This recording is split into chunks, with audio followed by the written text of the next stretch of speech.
فہد کے نقصان کا اعلان کر چکا تھا۔ اسے زہر دیا ہے میں نے، یہ اس کی بغاوت کی سزا تھی۔ دوسرا یہ بیٹی جننے جا رہی تھی، مجھے نفرت ہے بیٹیوں سے۔ وہ صفاقی سے رشنا کے چہرے پر جھک کر بولے تھے جب وہ تنفر سے اس کے منہ پر تھوک چکی تھی۔ اس کے منہ سے ایک طوفان نکلا تھا، گالیوں کو وہ چابک سے بانٹ کرتے اپنا سارا غصہ ان پر نکالے تھے۔ سب کے باہر نے اپنی آخری سانسوں میں اپنے خدا کو یاد کیا تھا اور زندگی سے منہ موڑ گئی تھی۔ ویڈیو بند ہو گئی تھی۔ سمجھ سن بیٹھا تھا۔ اب کیا چاہتے ہو تم؟ اپنی ماں کے قتل کا کیس بنوانا چاہتے ہو؟ مت کرو سمجھ، ان کی روح کو تکلیف ہوگی، اپنے شوہر کو تکلیف پولیس کے ساتھ دے کر وہ اس کی تکلیف کو نظر انداز کرتی بولی تو سمجھ ایک جھٹکے سے اسے الگ ہوا۔ اس کی آنکھوں میں شکوہ تھا۔ بنی نے آئی بڑو اچکائی۔ کچھ غلط کہا میں نے اپنے دادا کا سچ وہ کیسے برداشت کر کے اپنی بیٹی کو جیل میں جاتے ہوئے دیکھنا؟ وہ اب بھی نہیں رکی تھی۔ چلے جو یہاں سے بنی، تم کیسے اتنی بے حس ہو سکتی ہو؟ میری ماں کو مار دیا گیا اور تم کہہ رہی ہو کہ میں باقیوں کا سوچوں؟ سمجھ اپنے پیچھے دھکیلتا غصے سے چلایا تھا۔ میری ماں کا بھی قتل ہوا تھا، بے دردی سے مارا گیا تھا انہیں۔ میرے باپ کو چھین لیا گیا مجھ سے، شان کی گڑیا کو موم کی گڑیا سمجھ کر انہیں توڑ کر رکھ دیا۔ میں بھی بیٹھی اس صبر سے مسٹر سمجھ بدلتے میں اسے پیچھے دھکیلتی ہوئی چلائی تھی، پھر وہاں سے چلے گئی تھی۔ سمجھ وہیں بیٹھ گیا تھا، اپنے ہاتھوں کا خون دیکھ کر اسے بہت کا تڑپنا یاد آیا تھا۔ وہ بے بسی سے چلا تھا، ایک فیصلہ تو وہ کر چکا تھا، وہ کسی گناہ گار کو نہیں چھوڑے گا۔ اب سب سچ سامنے آئیں گے، وہ خود لائے گا۔ عروسہ میں بات دھیان سے سننا، مجھ سے بات نہیں کر رہی تھی۔ ہادی کو ارجنٹ جانا تھا، مگر وہ جانے سے پہلے اس سے بات کرنا چاہتا تھا۔ مجھے کوئی انٹرسٹ نہیں ہے تمہاری باتوں میں۔ وہ غصے سے اٹھ کر جانے لگی تو ہادی نے اسے واپس بیٹھایا۔ میں جانتا ہوں تم ڈری ہوئی ہو عروسہ، لیکن مجھ پر بھروسہ رکھو، اس بار کچھ غلط نہیں ہوگا۔ اسے یقین دلاتا ہوا بولا تو اپنے ہاتھوں کو آپس میں مسلنے لگی۔ اسے واپس جانے کا کہہ کر وہ میرا عزیز دوست مزید نہیں کھول سکتی۔ عروسہ نے سر جھکا کر اس کا لہجہ کر میں ڈوبا تھا، پیچھے کر مراد کو نیز سرے سے شرمندگی نے آن گھیرا تھا۔ میں اپنی جان سے بڑھ کر اس کی حفاظت کروں گا، لیکن تم میری ہر بات مانو گی، وہ اسے سمجھاتا ہوا بولا تو اس کی پہلی بات پر عروسہ نے اسے گھورا۔ مجھے تم بھی صحیح سلامت چاہیے۔ عروسہ کیا باتیں عروسہ کی بات پر مسکرایا تو عروسہ نے منہ بگاڑ، تمہیں کچھ ہوا تو میری آنی کو بھی دکھ ہوگا۔ تو نے اپنی بات کی وضاحت دی تو ہادی نے ہاں میں سہلا، جیسے اس کی بات کا یقین کیا۔ مجھے تمہیں بتانا تھا لمس کی بہن کے ساتھ اس کی رخصتی بھی ہو رہی ہے، فنکشن لاہور میں ہوگا، کہ تم جانا چاہو تو مراد کے ساتھ چلی جاؤ۔ اس کا جواب سننا چاہتا تھا، مجھے کہیں نہیں جانا۔ کیوں؟ اس نے بے سادہ پوچھا تو عروسہ نے اسے گھورا۔ کیونکہ میں نے مراد سے کہا تھا لاہور اس کی شادی میں ہی آؤں گی۔ اس نے اٹھتے ہوئے وجہ بتایا تو مراد مسکرایا تھا، جبکہ ہادی نے نفی میں سہلایا تھا۔ مراد جی وہ تمہارے لیے آئے ہیں، مگر اسے دور ہی رکھنا، بہت ہی کوئی عجیب قسم کا انسان ہے۔ سگریٹ تک پیتا ہے۔ ہادی نے مراد کو پیچھے کھڑے دیکھا تو فوراً ہی پلان بنا تھا مراد کا سچ اب جھوٹ کی شکل میں بتا گیا۔ مراد بوکھلا گیا تھا، جب عروسہ صدمے میں کھڑی تھی۔ ہادی نے مراد کو دیکھتے آنکھ ونگی تھی جب وہ اسے زیر لب گالے سے نواز گیا تھا۔ لمس یہ جوڑا رکھ لو اندر جا کر۔ باسط کے اس چھوٹے سے فلیٹ میں اس وقت افراتفری مچی ہوئی تھی۔ لمس کی اچانک رخصتی نے سب کو ہوا کے گھوڑے پر سوار کر دیا تھا۔ شاہینہ بیگم نے اس کے ہاتھوں میں ایک ہینگ کیا ہوا جوڑا دیکھ اسے اندر بھیجا تھا۔ کل کا دن اور یہ سارا کھیل ختم، شارق حیدر وہ جوڑے کو دیکھتی دل ہی دل میں بولی تھی۔ پھر ابیحہ کی جانب متوجہ ہو گئی تھی، جس کے چہرے پر آج اللہ کی چمک تھی۔ تمہاری رخصتی آج ہو رہی ہے میڈم، کیونکہ کل بابی بن کر تمہیں میرا فرض ادا کرنا ہے۔ لمس نے اسے چھیڑا تو ابیحہ نے سر مزید جھکا لیا تھا۔ باسط بھائی آپ کا یہاں آنا منع ہے۔ لمس کے اچانک بولنے پر ابیحہ نے فوراً سر اٹھا کر دروازے کی سمت دیکھا تو کسی کو ناپا کر تکیہ اٹھا کر لمس کی جانب پھینکا تھا۔ لمس تکیہ کے عرض کرتے اسے بیڈ پر پھینک ابیحہ کے گلے لگی تھی۔ بہت یاد کروں گی تمہیں، وہ یکدم جذباتی ہوئی تو ابیحہ کی آنکھیں بھی جلملا گئی تھی۔ دوسری جانب شارق بے چین سا گھر میں پھر رہا تھا۔ گھر میں ہوتی سجاوٹ لے کر وہ چلے پیر کی بلی کی مانند ادھر ادھر ٹہل رہا تھا۔ لمس کا جوڑا بھجوا دیا ہے میں نے شارق، تمہاری ضد کی وجہ سے سب اتنی جلدی ہو رہا ہے۔ میری بہو لاکھوں میں ایک ہے، اسے کوئی تکلیف مت پہنچانا۔ ماں کی ناراضگی ہنوز برقرار دیکھ کر اس نے گہری سانس لی۔ وہ جو کرنے والا تھا شاید اس کے بعد اس کی ماں اس کی شکل بھی دیکھنا نہ چاہے، مگر وہ ہر نقصان قبول ہے تھا۔ سمن ایک بار پھر گھر سے غائب تھا۔ بنین کو اس کی حالت دیکھ کر ترس آیا تھا، مگر وہ بالکل بھی اس کا دکھ بانٹنے کا ارادہ نہیں رکھتی تھی۔ ملازمہ کے ساتھ سامان کا پھیلایا ہوا گارڈ وہ سمیٹ رہی تھی۔ ایک خیال ذہن میں کوندا تو اس نے ملازمہ سے اس کا فون لے کر ہادی کو فون ملایا۔ ہادی بابر سے ملو، شاید وہ ہماری مدد کر سکے۔ وہ لاؤنج میں کھڑی بات کر رہی تھی، ملازمہ کمرے میں تھی۔ نہیں، میں کبھی نہیں ملی اس سے، مگر جب ہم حویلی گئے تھے تب دیکھا تھا اسے وہاں۔ اس کی آنکھوں میں کچھ عجیب تھا، بدلہ یا پھر مکاری، تم پتہ لگاؤ پلیز اس کے بارے میں۔ ونیر نے کہہ کر بنا اس کا جواب فون بند کر دیا تھا۔ وہ اس کی جلد بازی پر تاثر سے موبائل کو دیکھتا رہ گیا۔ دلہن بنی وہ پوری طرح تیار تھی، جہاں بیوٹیشن نے اسے ستائشی نظر سے دیکھا تھا، وہیں وہ سپاٹ چہرہ لیے سرد تازہ سجائے ہدوء آئینے میں دیکھ رہی تھی۔ بہت پیاری لگ رہی، ماشاء اللہ، پاک نصیب اچھا کرے۔ بیوٹیشن نے جیسے ہی دعا دی تھی وہ مسکرائی تھی، بنا کسی کھوٹ کے چہرے پر آنے والی سچی مسکراہٹ ماشاء اللہ کمر میں داخل ہوتی نوریہ بیگم کے منہ سے بے ساہتا نکلا تھا۔ انہیں دیکھا مسکرائی تھی، یہ لڑکا نہ جانے کہاں رہ گیا ہے، فون بھی بند جا رہا ہے۔ وہ اس کے سر پر بوسہ دیتی پریشانی سے بولی تھی، فکر مت کریں، وہ آج ضرور آئے گا۔ اس کا لہجہ پوری صلاح تھا، ہم نیچے چلتے ہیں تب تک آ جائے گا وہ بھی۔ وہ گھونگھٹ نکالتی بولی تو وہ اسے ساتھ لیے کمرے سے باہر چلے گئی۔ وہ اسٹیج پر بیٹھی جب لوگوں میں چہ منگوئیاں ہونے لگی۔ دولہے کی غیر موجودگی سب کے لیے ہاٹ ٹاپک بن گیا تھا۔ جب وہاں اچانک کی آمد ہوئی تھی، کہاں رہ گئے تھے، بیٹھو یہاں آ کر، مجھے کچھ کہنا ہے۔ لمس سے وہ ماں کی بات کو انسنا کرتا بولا تھا۔ لمس اس کی ہی جانب دیکھ رہی تھی، اس کے بولنے کی منتظر۔ میں تمہیں رخصت کروانے نہیں، تمہیں طلاق دینے آیا ہوں۔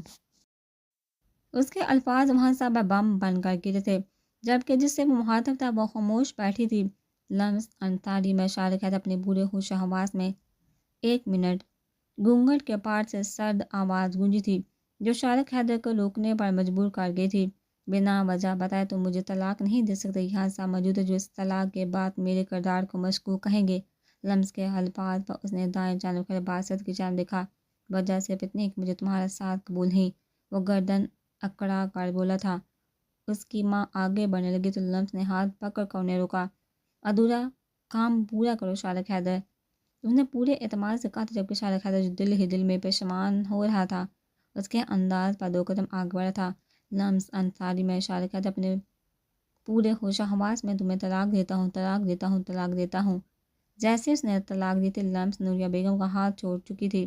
انہوں نے آگے بڑھ کر پے در پہ 2 تھپڑ شارق حیدر کے منہ پر لگائے تھے۔ بس کر دے، حالا کھیل تھا جو ختم ہونا ضروری تھا۔ لمس کی مطمئن آواز پر شارق حیدر کا جھکا سر اٹھا تھا۔ شارق حیدر ولد جہاداد حیدر، تمہیں لگا تھا تم کسی کی محبت چھینو گے تو تمہیں تمہاری محبت مل جائے گی۔ لمس کے انداز نے شارق کو چونکایا تھا۔ لمس نے گھونگھٹ کے جانب ہاتھ بڑھائے تھے۔ جیسے اس نے گھونگھٹ ہٹایا تو شارق حیدر کے پاؤں تلے سے زمین سرکی تھی۔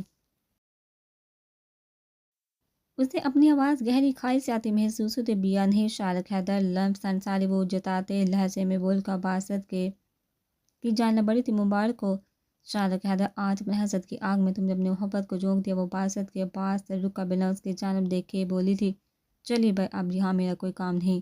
وہ ہلکے سے مسکراتی باسط سے مخاطب تھی، جبکہ بائی لفظ نے شارق حیدر کو جیسے گلے میں دنسا دیا تھا۔ وہ بے یقین سا کھڑا تھا۔ لمس نے باسط کے ساتھ جانے کے لیے قدم بڑھایا تو شارق نے پھوٹی سے اپنی جیب سے گان نکالی تھی، میں بہت محبت کرتا ہوں تم سے بیا۔ وہ چلایا تھا۔ لمس پیچھے مڑی تھی، اس کے ہاتھ میں گان دیکھ کر وہ ڈری تھی۔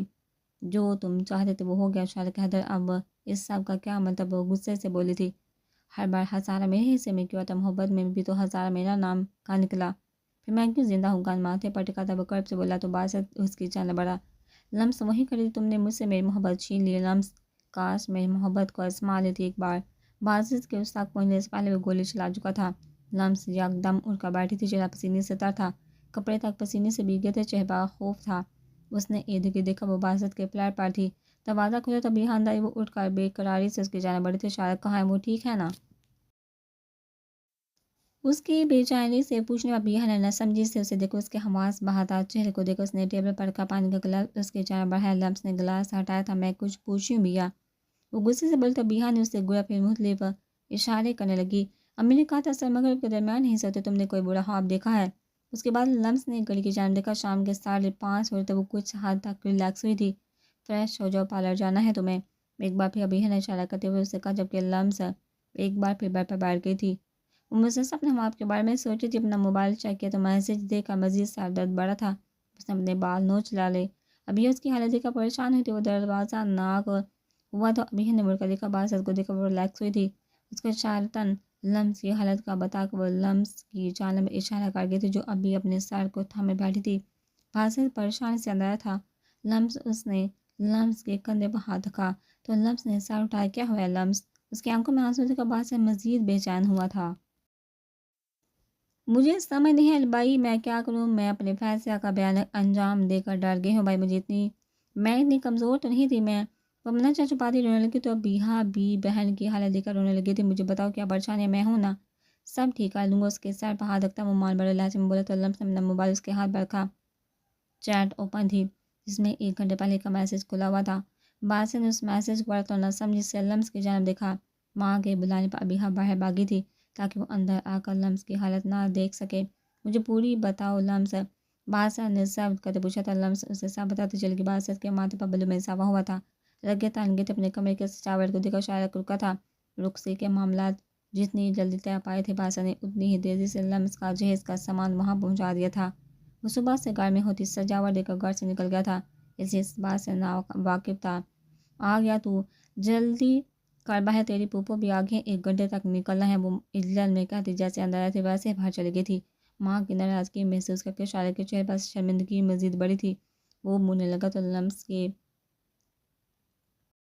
اپنا اینگری برڈ پر نظر پڑی۔ مجھے معاف کر دینا لمس، وہ اینگری برڈ کو دیکھتا دل ہی دل میں لمس سے مخاطب تھا۔ اس کا موبائل بجا تو اس نے پاکٹ سے فون نکالا۔ باسط کا نام جگمگاتا دیکھ کر اس نے نکال بھی کہ حسد کی آگ نفرت سے بھی بوڑھی ہوتی ہے۔ شارق حیدر، اپنے لیے ایسا سودا مت کر لینا جو ساری زندگی کے لیے پچھتاوے کو تمہارا مقدر بنا دے۔ ایک آخری موقع ہے تمہارے پاس، اس کے بعد تمہارا ایک غلط قدم تمہیں اس باسط انصاری سے ملوائے گا جس کا تصور تمہارے ذہن میں بچپن سے ہے۔ وہ اپنی بات کہہ کر منکر کر گیا تھا۔ شارق ویسے ہی کھڑا تھا، نظر ہنوز سامنے دیوار پر تھی۔ شارق حیدر اپنا نام دہراتا وہ تکلیف دے ہنسا تھا۔ ہر بار میں ہی تو پچھتاوے کی زد میں آتا ہوں باسط انصاری، لیکن یہ پچھتاوے بھی تو تمہاری وجہ سے میرا مقدر بنتے ہیں۔ آج ایک اور صحیح، وہ کرب سے بولتا اپنے کپڑے لے کر باتھ روم میں چلا گیا تھا۔ اسے اپنے فیصلے پر قائم رہنا جس کے لیے اس کو خود کا حلیہ بھی ٹھیک رکھنا تھا۔ بہت پیاری لگ رہی ہو ماشاءاللہ، اللہ پاک نصیب اچھی کر بیوٹیشین نے جیسے ہی دعا دی تھی لمس کے ہاتھ کانپ رہے تھے، ہوا کا منظر پھر سے تازہ ہو گیا تھا۔ باسط نے سب ڈسکس کر کے وہ پرسکون ہو گئی تھی، مگر پھر بھی ایک ڈر تھا جو دل میں بیٹھ گیا تھا۔ وہ بھول گئی تھی اس کے گھر والے بھی ہیں جو اس بات پر صدمے لے سکتے ہیں۔ اس کی بہادری، اس کا بدلہ، اس کا جوش، سب جیسے اس ایک فکر پر بھاری پڑ گیا تھا۔ وہ آنے والے وقت میں مقابلہ کرنے کو تیار تھی، وہ جانتی تھی اس کے ہر فیصلے میں اس کے گھر والے اس کے ساتھ ہوں گے۔ دوہری سوچ کے گرد گھوم رہی تھی۔ باسط اسے ربیہ کو لینے خود آیا تھا۔ دلہن بنی لمس کو وہ چادر سے کور کر کے باہر لائی تھی۔ باسط نے اس کے سر پر ہاتھ رکھ کر ہاں میں سہلا تھا، وہ اس کے ساتھ کھڑا تھا۔ یہی سوچ لمس کو ایک بار پھر ہر بری سوچ سے نکال چکی تھی۔ وہ شارق کو معاف نہیں کر سکتی تھی اور یہی اس کا فیصلہ تھا۔ گھر لانے کے بعد لمس کو کمرے میں چھوڑ کر باسط ابیہا کے پاس آیا۔ اس کا خیال رکھنا ابیہا، وہ سنجیدگی سے بولا تھا۔ ابیہا نے اس کے فکر مند انداز پر ہاں میں سر ہلایا۔ وہ جانے لگا تو کچھ یاد آنے پر رکا تو تم بھی پریشان مت ہونا، اس کا گال تھپتھپاتا محبت سے بولا تھا۔ ابیہا نے شمع کو سر جھکا لیا۔ تعریف کا حصہ کل تک پینڈنگ رکھتے ہیں، وہ شوہر لہجے میں مسکراتا کہتا مسکرا کر آگے بڑھ گیا تھا۔ ابیہا سر نہ اٹھا پائی تھی۔ رخصتی حال کے بجائے فلیٹ میں ہی کرنے کا فیصلہ ہوا تھا، اس لیے لاؤنج میں افراتفری مچی ہوئی تھی۔ زین اور زمان کو چھٹیاں نہیں ملی تھی تو ان کے علاوہ باقی گھر والے وہاں موجود تھے۔ چونکہ سب اجلت میں ہو رہے تھے تو کسی کو بلایا نہیں گیا تھا۔ باسط تیار ہو چکا تھا، سب دروازے پر بارات آنے کا شور، وہ سب سے خوش علاقے سے ملا تھا، جبکہ شارق سے ملتے ہوئے اس کا چہرہ سپاٹ ہو گیا تھا۔ سبھی لاؤنج میں بیٹھ چکے تھے۔ باسط نے کھانا لگوا دیا تھا۔ شارق ویسے ہی سر جھکا بیٹھے، اس نے کھانے کی جانب دیکھا بھی نہیں تھا۔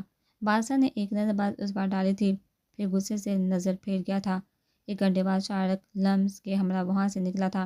اس کا دل حالی ہو رہا تھا، درد بڑھتا جا رہا تھا، جبکہ گھونگھٹ ڈالی بیٹھی لمس چہرے پر کڑھا تاسا لیے بیٹھی تھی۔ وہ اپنی ہتھیلی کو دیکھ رہی تھی جہاں ابیہا نے رات میں شرارت کرتے شارق کا نام لکھ دیا تھا۔ گھر پہنچ کر شارق نے کار سے اتر کر لمس کے لیے دروازہ کھولا تھا۔ لمس کے باہر آتے ہی وہ اس کو ساتھ لیے گھر کے اندر آیا تھا جہاں نوریہ بیگم پہلے سے موجود تھی۔ وہ بارات کے ساتھ نہیں گئی تھی، اس لیے استقبال کے لیے موجود تھی۔ انہوں نے دونوں کو محبت سے گلے لگایا تھا، پھر انہیں اندر لے آئی تھی۔ مسٹر سمد، مجھے گھر جانا ہے، میں حویلی نہیں جاؤں گی۔ سمد کچھ دیر پہلے ہی لوٹا تھا۔ اور آتے ہی بنین کو زبردستی اپنے ساتھ لے جا تب وہ کب سے اسے منع کر رہی تھی، مگر ڈرائیو کرتے سمجھ کے کان بات جون تک نہ لگی۔ میں نے کہا مجھے نہیں جانا حویلی۔ تو نے غصے سے اسٹیئرنگ کو چھیڑا تو سمجھ نے یکدم گاڑی کا کنٹرول سنبھالا تھا اور غصے بڑے نظر حنین پر ڈالی۔ تم سے دوسری بار یہ حرکت کی ہے بنین، مجھے غصہ مت دلا، وہ غضب سے بولا تھا۔ بنین پیچھے ہو کر بیٹھ گئی، اس کے بعد وہ کچھ نہ بولی تھی۔ وہ ایک بار پہلے بھی حویلی آ چکی تھی، اس لیے راستہ دیکھ کر اسے اندازہ ہو گیا تھا کہ وہ اسے حویلی نہیں لے جا رہا۔ وہ خاموشی سے منتظر تھی کہ سمجھ سے کہاں لے جانے والا تھا۔ 1 گھنٹے کے سفر کے بعد وہ مطلوبہ جگہ پر پہنچا تھا۔ اس نے باہر نکل کر بنین کو بھی باہر آنے کو کہا تھا۔ بنین نے غصہ ضبط کرتے باہر نکلی تھی، البتہ دروازہ بند کرتے اپنے غصے کا اظہار بھی کر دیا تھا۔ چلو اسے ساتھ لے کر آگے بڑھا تھا۔ وہ سیدھا راستہ تھا۔ رات گہری ہو رہی تھی۔ آس پاس آتی جھینگروں کی آوازیں ماحول کو پر اسرار بنا رہی تھی۔ بنین نے جرجی لی تھی، اگر تمہارا ارادہ مجھے مار کر یہاں دفن کرنے کا ہے تو میں بتا دوں، مجھے کمزور مت سمجھنا، اگر مجھے مارنے کی کوشش کی میں بھی بدلے میں کچھ کر سکتی ہوں۔ بنین نے بہادری دکھاتے ہوئے کہا تو سامنے مڑ کر اسے دیکھا۔ فی الحال میرا ایسا کوئی ارادہ نہیں، لیکن جب بھی بنا تمہاری اس بات کو یاد رکھوں گا۔ وہ ہلکا سا مسکرا کر بولا تھا۔ بنین نے سر جھٹ کر آگے چلنے لگی۔ سمجھ بھی مسکراتا ہوا اس کے ساتھ آگے بڑھنے لگا۔ کچھ دور جا کر آبادی شروع ہوتی۔ وہ تیز قدم اٹھاتا ایک گھر کے سامنے آ کر رکا تھا۔ دروازہ بجانے پر ایک بوڑھی عورت نے دروازہ کھولا تھا۔ السلام علیکم اماں، انہیں پہچاننے کی کوشش کرتا دیکھ کر سمن ہوش دلی سے بولا تو وہ آواز پہچان گئی۔ سمن بیٹا، وہ آگے بڑھ کر ان کے گلے لگا تھا۔ اپنی بیوی کو لائے ہو اماں؟ وہ پیچھے ہوتا بولا تو اماں نے بنین کو دیکھا جو ہچکچا رہی تھی۔ اندر آ جاؤ بچوں، انہوں نے راستہ دیتے ہوئے انہیں اندر آنے کو کہا تھا۔ سمن بنین کا ہاتھ پکڑ کر اندر داخل ہو گیا تھا۔ بنین کو کچھ بھی سمجھ نہیں آ رہا تھا۔ وہ حیرت سے سمن کو دیکھ رہی تھی جو مسکرا رہا تھا۔